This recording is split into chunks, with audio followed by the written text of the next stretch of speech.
الفشل هو انك توقف. النجاح هي عبارة عن استمرارية. استمر حتى لو كنت تسوي أكثر شيء الناس قاعدة تنتقد.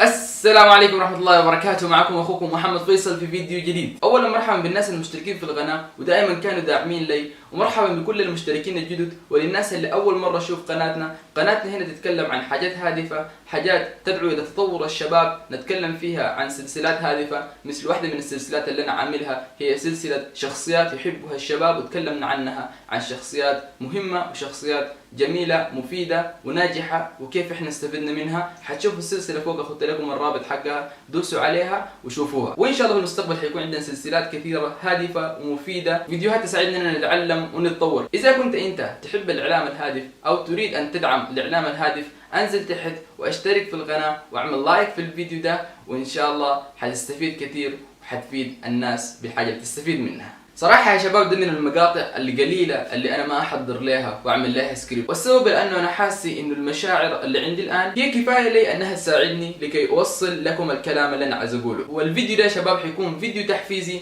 أنا متأكد إنكم حتستفيدوا منه ويحفزكم إنكم توصلوا لأهدافكم. تابعوه للنهاية. كنت أتصفح بالإنترنت وشفت مقطع لفيديو من برنامج إيشيلي المشهور اللي هو المقدم حقه بدر صالح، وكانت هذه الحلقة الأخيرة في البرنامج كاملا. أنا ما كنت من المتابعين الدقيقين لهذا البرنامج، لكن مدام هذه هي الحلقة الأخيرة قلت لماذا ما أشوفها، فشفتها وصراحة كان فيها كلام مؤثر طالع من القلب وأثر فيني كثير، فحبيت أنشره معاكم وأتكلم معاكم عنه. خلينا نشوف الفيديو. من خلال خبرتي البسيطة هذه المتواضعة جدا في ال6 سنين هذه اللي في اليوتيوب، الشيء الوحيد اللي أنا متعلمته وأقدر أقول لك إنه مستحيل يتغير خلال السنوات اللي هيعيشها قدام، إنه الفشل ما هو إن الناس ما يعجبهم محتواك أو أدائك أو الحلقة هذه اللي نزلتها أو الحركة هذه اللي أنت سويتها. لا، هذه اسمها محاولات، والمحاولات طالما أنت قاعد تحاول فأنت ما أنت قاعد تفشل، أنت قاعد تحاول. متى تفشل؟ لما توقف تحاول. الفشل هو أنك توقف. النجاح هي عبارة عن استمرارية.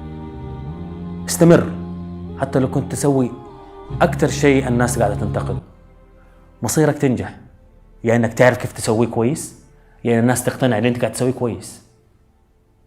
وهذه نصيحتي الآن. زي ما انتم شايفين يا شباب الكلام قدامكم واضح. انسان نجح في مجاله الاعلامي بغض النظر انت توافقه ولا ما توافقه، لكنه نجح في الحاجه اللي هو عاوز يعملها، فهو اعطاك النتيجه او الحاجات اللي تعلمها من خبرته عشان هو يقدر يعمل الحاجه اللي اتعملها دي. وزي ما تعودنا احنا يا شباب في قناتنا دي اننا نتعلم من الناس اللي نجحوا في مجالهم ونحاول ننتفع منهم وناخذ منهم دروس بقدر المستطاع. زي ما احنا عملنا في سلسله شخصيات يحبها الشباب وتعلمنا من ناس مثلا زي ثنيان خالد، تعلمنا مثلا من احمد الشقيري. لكن الحلقه دي ما ضمن السلسله، بس حاجه كده حبيت امر عليها ونتعلم منها. ممكن في المستقبل ان شاء الله نتكلم عن بدر صالح والاسرار اللي خلته ينجح في حاجه اللي هو بيعملها. الان خلينا نرجع لكلامه اللي هو قاله في الفيديو. اتكلم عن الفشل وما ادراك ما الفشل. هو موضوع ما حتلقى انسان واحد ناجح قال لك انا نجحت كده بس من غير ما افشل. لو تخيلنا يا شباب انه النجاح جبل، ما في انسان يولد ويوضع فوق الجبل كده طوالي في قمه النجاح. لازم الانسان يطلع في الصخر ويتخطى ويوقع وتاني يقوم. بصراحة الكلام اللي قاله بدر صالح ده أنا أثر فيني شخصيا زي ما كلمته، لأن أنا أفتكر نفسي في مرحلة جديدة من حياتي. قبل فترة بسيطة بدأت في الفيديوهات حقتي اللي أعلم فيها الناس والشباب اللي مثلكم قليل من الحاجات اللي بتعلمها، أعلم وأعلم على قدر ما أعرف. فبدأت أطور من نفسي وأحفظ، كل يوم أتعلم حاجة جديدة. فزي ما شايفين أنتوا البداية صعبة، ممكن الواحد يعمل فيديو ويتعب عليه ويجتهد عليه،